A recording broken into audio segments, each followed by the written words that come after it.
Olá, pessoal. Eu me chamo Marcondes, sou professor de História, membro do GPOST-US, e neste vídeo nós vamos falar um pouco sobre o tema trabalho, estranhamento e religião em George Lukács. Inicialmente, então, eu gostaria de destacar a seguinte questão. A personalidade humana não se constitui por si só, né? Vai dizer Lukács. O tornar-se homem resulta, sobretudo, do processo objetivo do trabalho, que possibilita o desenvolvimento das capacidades produzidas subjetivamente por ele mesmo, né? Pelo próprio homem. Isto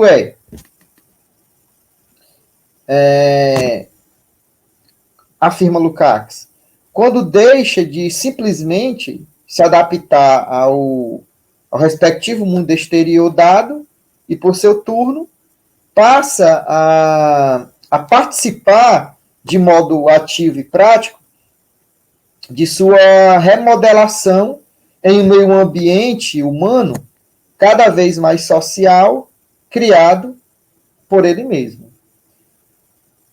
Este processo, que Lukács designa como afastamento das barreiras naturais, expressa o fato de que, enquanto pessoa, o homem só pode assumir a sua condição de ser humano quando a relação com seu semelhante, generalidade para si, for cada vez mais humanizada ou humanizadora.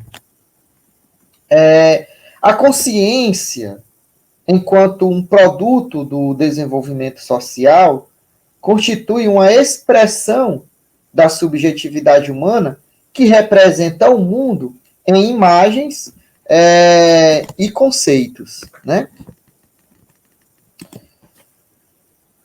Pois bem, mas a consciência também pode ser alienada e passar a representar o mundo dos homens de forma estranhada.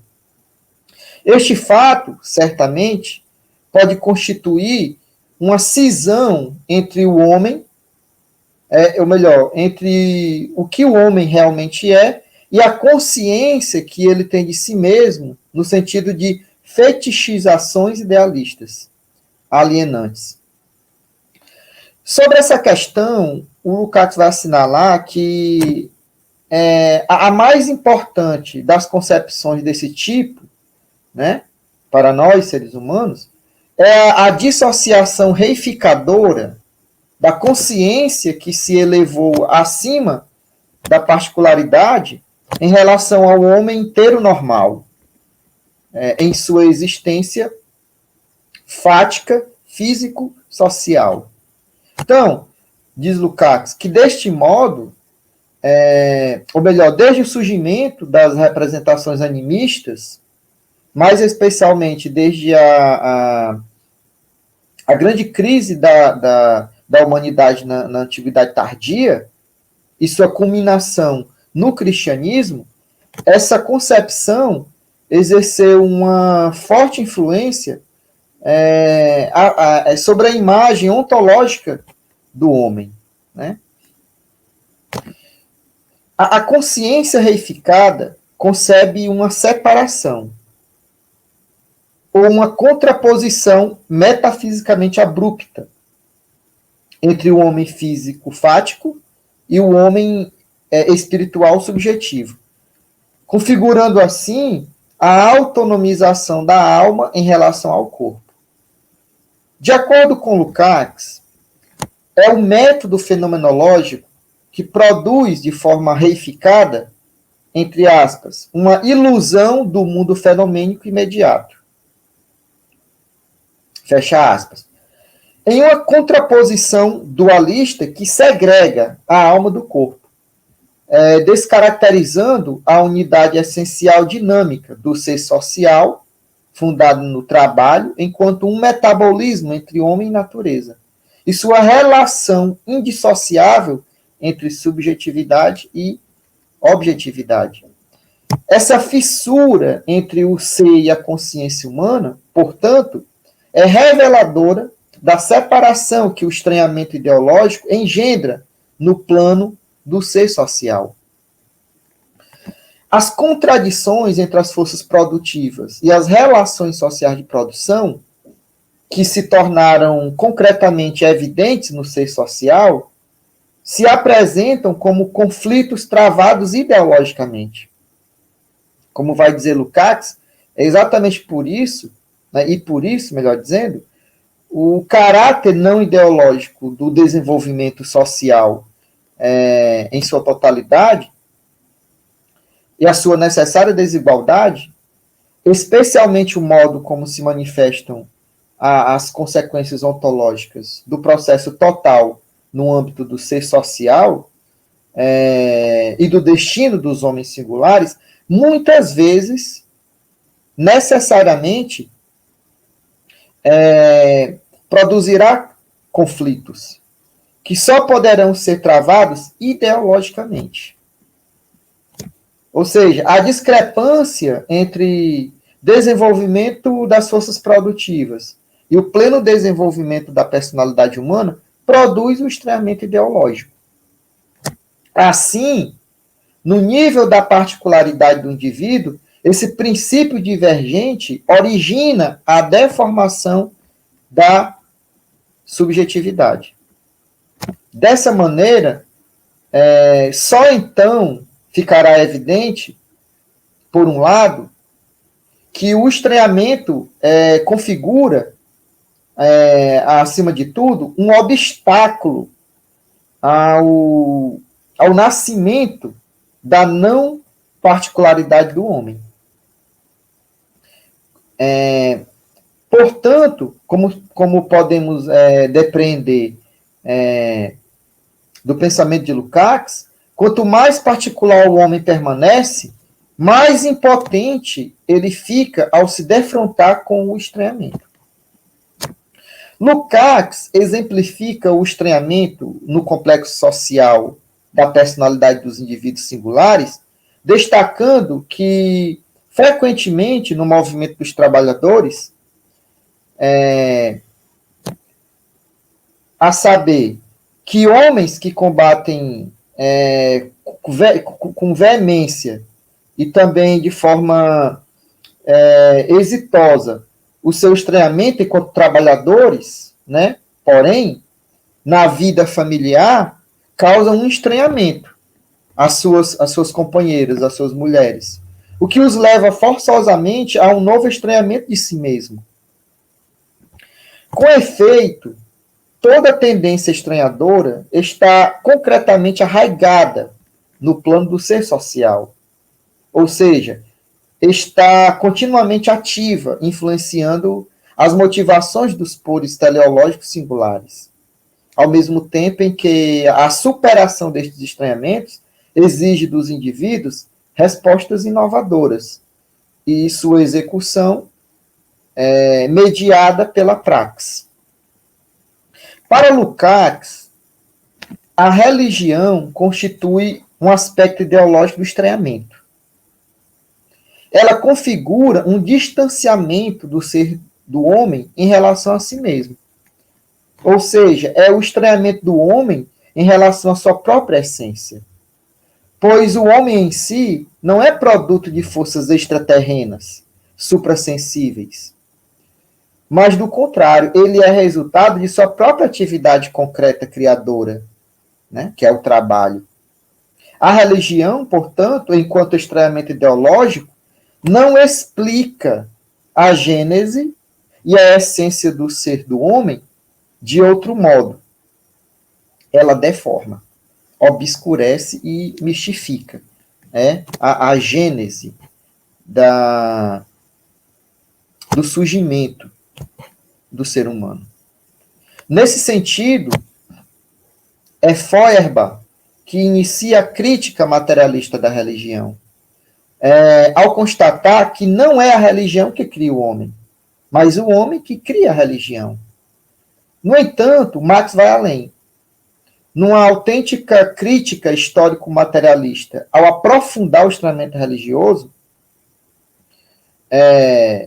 e seu desmascaramento teórico para um complexo sociopolítico geral de problemas da humanidade, portanto, Marx chega a uma compreensão ontológica do processo religioso enquanto uma expressão da própria capacidade humano-criadora de imagens, representações e valores de mundo. Com efeito, vai dizer Marx, né, por exemplo, que a religião é, de fato, a autoconsciência e o sentimento de si do homem, que ou não se encontrou ainda, né, ou voltou a se perder. Nas palavras de Marx. Mas o homem não é um ser abstrato. Vamos dizer assim, acocorado fora do mundo. Né? O homem é o mundo do homem. O Estado, a sociedade. Este Estado e a sociedade produzem a religião. Nas palavras de Marx, uma consciência invertida do mundo.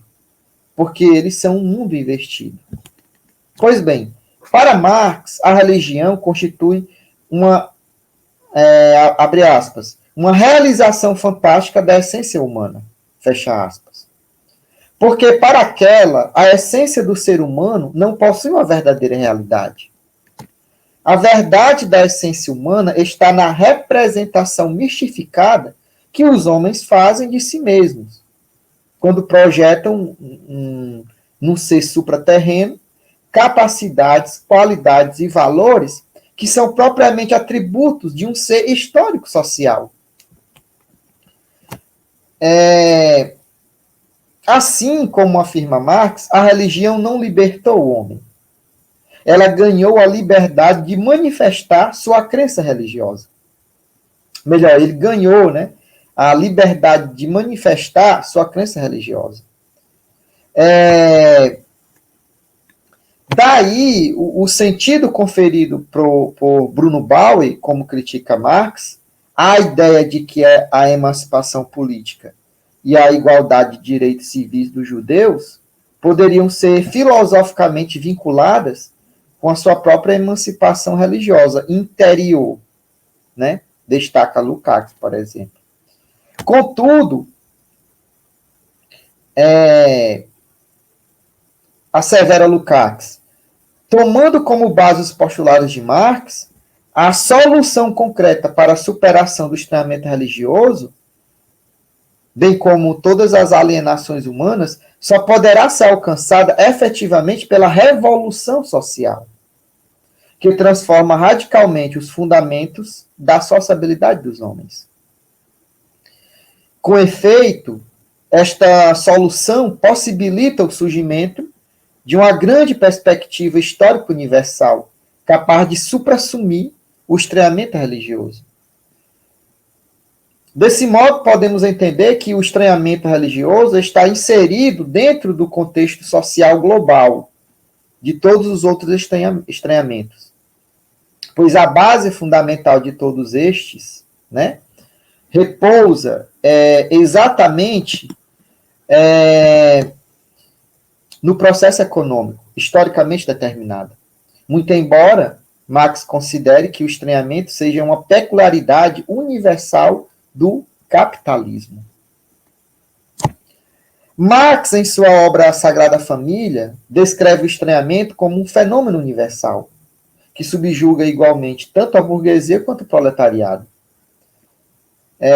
Embora demonstre também a sua contraditoriedade, que se expressa no antagonismo entre estas duas classes atingidas pelo estranhamento. O Marx vai dizer, né, que a classe possuidora e a classe do proletariado representam o mesmo autoestranhamento. Mas a primeira classe se sente bem e aprovada nesse autoestranhamento. Sabendo que o estranhamento é seu próprio poder, e nele possui a aparência de uma existência humana. A segunda, por sua vez, diz Marx, sente-se aniquilada nesse estranhamento, vislumbrando nela a sua impotência e a realidade de uma existência desumana. Os estranhamentos decisivos da vida humana são produtos de situações reais da existência social, de processos econômicos reais. Portanto, nenhum aspecto do estranhamento pode ser suprassumido, apenas no plano teórico, né? Mas antes, pela mediação da prática social. Lukács destaca que Marx, na sua polêmica contra os hegelianos de esquerda, já afirmara que a massa, de modo algum, pode considerar esses produtos de sua autoalienação, tão só como fantasmagorias ideais, né? Como simples alienações da autoconsciência, e querer destruir o estranhamento material apenas mediante uma ação espiritualista interior, né? A característica fundamental da religião, enquanto uma ideologia, de acordo com Lukács, consiste no fato de ela ser uma projeção estranhadora da essência da vida humana. Ou seja, ela concebe o homem como um produto de forças divinas, extraterrenas. Neste sentido, a religião obscurece o fundamento ontológico segundo o qual o homem deve compreender a sua própria gênese, a sua própria origem, vamos dizer assim. A sua própria vida como um momento de um processo no qual ele próprio sempre é um participante ativo, o qual, por isso mesmo, afirma Lukács, é seu próprio processo real de vida. A religião não explica a gênese real do homem. Do contrário, mistifica essa gênese. A religião não concebe o homem enquanto um produto de sua alta atividade criadora, que é o trabalho, mas afirma que o homem é produto da vontade de um Deus suprassensível. Dessa forma, separa o homem de sua natureza essencial. O homem que cria a religião deixa ser dominado por ela, mas a religião, enquanto representação, não é autônoma, independente do homem. Antes, depende do homem. Portanto, neste caso, a religião é o estranhamento do homem com relação a ele mesmo. A religião, ao explicar a gênese do homem, fora do processo do trabalho, incorre num tipo de falsa abstração, que absolutamente dificulta o entendimento ontológico de que o homem é produto de suas próprias forças histórico-sociais.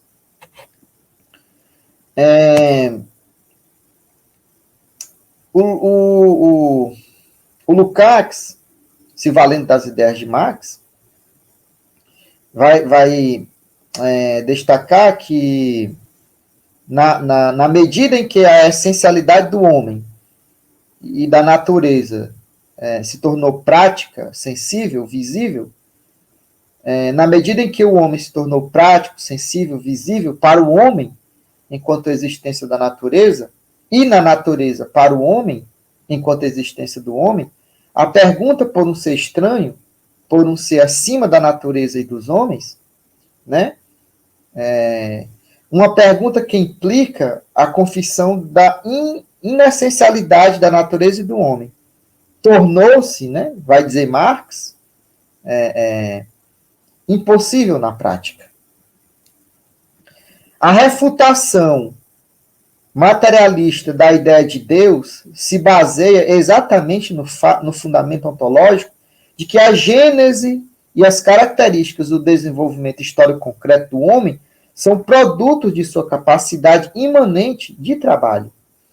Assim,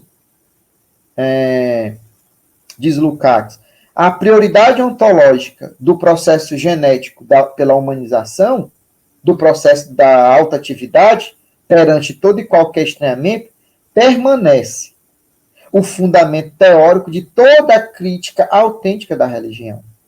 A questão fundamental colocada aqui por Lukács é de entendermos a relação social real, decisiva, da religião com o homem atual, o seu fundamento, seus reflexos ideológicos, sua inserção nas estruturas da vida cotidiana, ou seja, os complexos concretos do ser social no âmbito da totalidade. O Lukács vai discutir essa questão do estranhamento e da religião no cotidiano, afirmando que as tendências religiosas, de um modo geral, acabam incorrendo num tipo de puro irracionalismo, por afirmarem a primazia das imagens de mundo mistificadoras do real, em detrimento de uma representação ontológico-materialista da verdadeira essência da religião. Com efeito, vai dizer Lukács, basta olhar para a realidade histórica para ver que a religião é um fenômeno universalmente social, que no início, e em muitos casos, também muito tempo depois, ela foi um sistema regulador da vida social em seu conjunto. Que ela, antes de tudo, satisfaz a necessidade social de regular a vida cotidiana dos homens. Né? A forma como a religião, portanto, influencia a conduta dos homens na vida cotidiana, assume várias expressões extremamente diferenciadas nas diversas sociedades ao longo do tempo. Nesse sentido, Lukács destaca que na época do florescimento da polis, por exemplo, tal influência sobre os escravos nem era pretendida. No feudalismo, em contraposição, ela desempenha um papel amplo e importante entre os servos da gleba, na atividade artesanal citadina, etc. Né? Toda religião tem, dessa forma, certa tendência para universalizar sua influência, seja na moral ou na política, dentre outras dimensões sociais. Não existe nenhum campo ideológico socialmente importante que a religião não tenha tentado estabelecer um tipo de dominação. Daí que não se separa a religião da política, a religião da cultura, né, nesse sentido. Modos ideológicos de regulação da sociedade, tais como o direito, por exemplo, possuem uma tendência para generalizações abstratas ou para autonomizações ideais. Na religião, entretanto, se ela quiser cumprir uma função social, precisa manter um contato direto com os destinos dos homens singulares, enquanto homens singulares no interior do complexo da vida cotidiana. De acordo com Lukács, a maneira como é colocada em prática a diferença entre ideologia secular e ideologia religiosa depende, sobretudo, do desenvolvimento socioeconômico de um complexo social específico, bem como do Estado, das formas e dos conteúdos das lutas de classe. O direito opera no sentido de dominar a vida cotidiana dos homens singulares com o propósito de legitimar os interesses de uma classe dominada. De uma classe determinada, melhor dizendo, né? Num contexto específico de desenvolvimento econômico. Principalmente pelas ameaças de punição em geral. Nesse sentido, basta que as pessoas observem os preconceitos básicos, os preceitos básicos e as proibições para que essa finalidade do direito seja executada. Mas a religião também cumpre a função de legitimação dos interesses, em muitos aspectos, das classes dominantes, pois quando as diversas confissões, afirma Lukács, vieram a público para dizer que o homem salva a sua alma, permanece fiel às sagradas tradições da humanidade cristã, etc., quando cumpre cabalmente seus deveres para com a pátria, elas promoveram, melhor dizendo, o interesse de classe que naquele tempo era a eficácia bem mais profunda do que o direito jamais poderia conseguir, né? Por exemplo, diz Lukács, né? Estes efeitos como destaca o filósofo húngaro, são obtidos no momento em que os poros teleológicos se tornam efetivos na realidade, como resultados das experiências acumuladas pelos homens na sua vida cotidiana. As formas concretas de representações acerca do mundo social se expressam em termos de realidade para cada pessoa de maneira específica, em um determinado momento da vida cotidiana. Esta influência decisiva, regulada pela moral religiosa, conforma ao imaginário das pessoas as representações mistificadoras desta mesma realidade humano-social, no sentido de criar na consciência dos homens singulares reflexões que o separem de sua real condição de existência material. As determinações gerais da constituição da essência da vida social, que estão na base de todo o pôr teleológico, é resultado do vínculo indissociável entre teoria e prática que os homens realizam em sua prática cotidiana. Portanto, no dizer de Lukács, na base da vida cotidiana está uma relação imediata entre teoria e praxis, que, condicionada pela regulação religiosa, opera na vida social um controle sobre as consciências, direcionando-as para horizontes que se afastam da essência humana em suas determinações histórico-ontológicas. Ou seja, a religião representa o mundo social dos homens de forma antirrealista, anti-ontológica, portanto, anti-humana.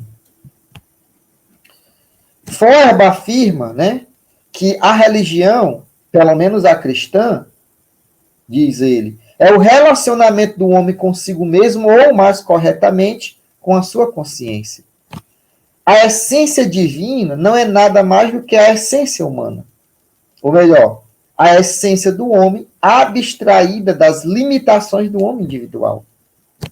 Real, corporal, objetivada, contemplada e adorada como uma outra essência própria, diversa da dele. Por isso, todas as qualidades da essência divina são qualidades da essência humana, afirma Feuerbach. Entretanto, a religião não representa o homem em sua essência ontológica, ou seja, o homem enquanto produto de sua alta atividade criadora, o processo de trabalho.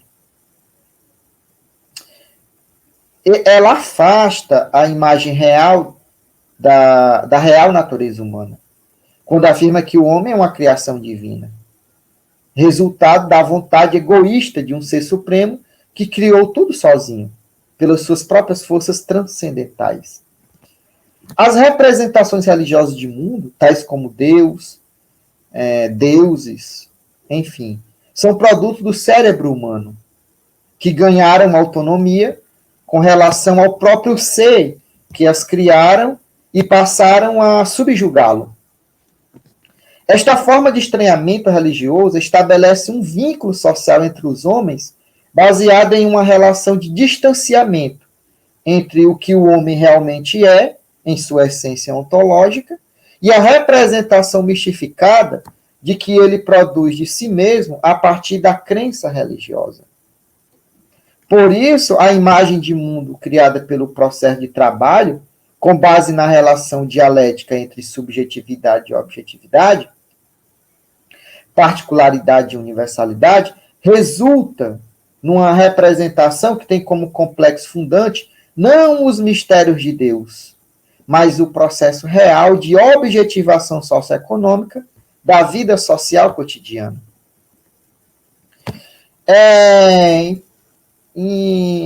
Enfim, para dar um desfecho a essas reflexões, gostaria de destacar que a religião, enquanto um complexo ideológico estranhado, constitui para Lukács um fenômeno eminentemente humano-social. Portanto, não há nada de transcendente nisso.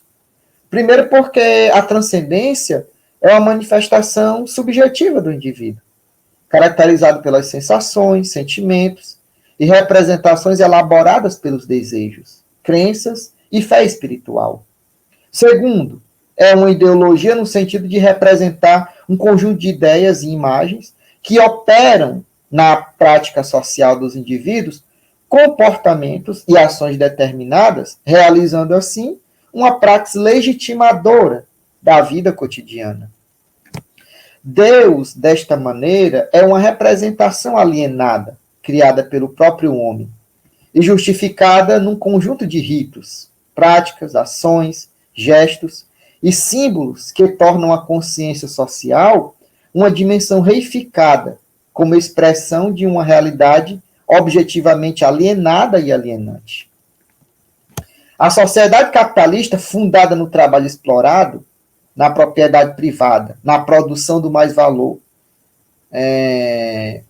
tem por princípio a função social de ocultar na consciência dos homens a sua real natureza de ser social. No caso da religião, enquanto um complexo ideológico estranhado, tem a função social de afastar a humanidade no plano da consciência de sua essência ontológica, o trabalho, sua atividade criadora do mundo e das relações sociais historicamente determinadas. Né? Porque, por princípio, o trabalho é uma atividade essencialmente humana, ontologicamente humana. Mas no mito da criação bíblica, por exemplo, quem começa trabalhando é Deus, né? Deus é que trabalha, né, para criar o mundo, né? Então, há uma inversão do sentido ontológico da essência humana do trabalho, né? Isso, certamente, tem um importante impacto social e político, né, no sentido de conferir aos homens um sentido de vida conformada às condições materiais de uma sociedade que, à medida que cria extrema riqueza, cria concomitantemente extrema pobreza pelo mundo afora. O espírito religioso estranhado afirma que o homem deve se resignar a esta condição e acreditar que Deus, Todo-Poderoso, irá suplantar um dia sua miserabilidade social. Assim, os donos do poder, a burguesia dominante, perpetua sua dominação, se aproveitando da consciência alienada das pessoas, que muito creem cegamente e pouco fazem politicamente para transformar suas próprias vidas, no sentido qualitativamente superior ao estado de coisas na qual se encontra a nossa vida social sob a lógica do funcionamento capitalista. Né? Para Lukács, a essência do homem se torna transcendente para ele próprio, ou seja, uma proclamação oriunda do além da vida humana, social, né? Pois ele procura, justamente no além, a realização plena, a elevação acima de sua própria particularidade, que o seu próprio ser social, em consequência da reificação, não tem como lhe mostrar, nem mesmo como possibilidade, esse pensamento, né? Essa ideia ontológica. Entendemos dessa forma que a religião, enquanto um complexo ideológico estranhado, configura a própria alienação do homem com relação a si mesmo, com relação às próprias capacidades sociais de criar politicamente as possibilidades históricas de transformar as estruturas sociais vigentes. E não socorrer a um ser suprassensível, né, para intervir na melhoria das condições de vida. O aspecto decisivo aqui problematizado é o fato de a religião obstruir o pleno entendimento acerca de sua essência ontológica e suas possibilidades de mudanças terrenas a partir da organização político-social, tendo em vista a necessidade das lutas sociais, com o objetivo de construir conscientemente um mundo sem exploração, fundamentalmente baseado na auto-organização da classe trabalhadora, sob as bases de uma produção e distribuição da riqueza material racional e socialmente determinada. Então é isso, pessoal. Trago aqui essas reflexões ontológicas a partir do pensamento de Lukács, a partir dessa relação trabalho, estranhamento e religião. Um abraço a todos e todas e até o próximo vídeo.